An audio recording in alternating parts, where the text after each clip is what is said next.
রাত্রে নোয়াখালী বেগমগঞ্জ থানার রাজগঞ্জ ইউনিয়নের রাজগঞ্জ বাজারে ভয়াবহ আগুন লেগে প্রায় 5টা দোকান চলে একেবারে শেষ হয়ে গেছে। আজকে বেগমগঞ্জ উপজেলার নবনির্বাচিত কমিটির বিএনপির সম্মানিত আহ্বায়ক বাবু কামাখ্যা চন্দ্র দাস এসেছেন পরিদর্শন করার জন্য।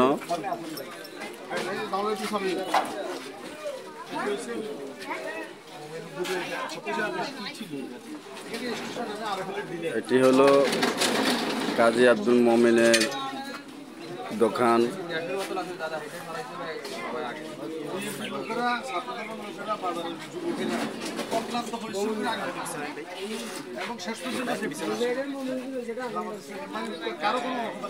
ডাক্তার হাসান একেবারে কোনো কিছুই নাই, তারও সব কিছু চলে গেছে। মহিনের দোকান এবং আইসক্রিম ফ্যাক্টরি, খুরশিদ বাইর দোকান,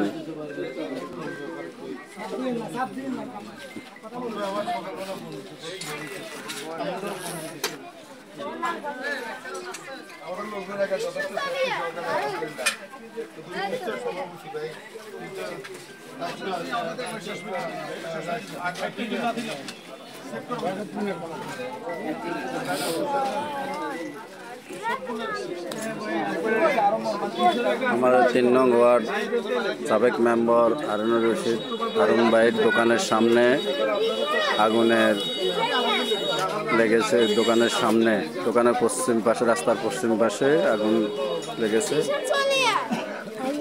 আজকে বেগমগঞ্জ উপজেলার নবনির্বাচিত কমিটির সম্মানিত আহ্বায়ক বাবু কামাখ্যা চন্দ্র দাস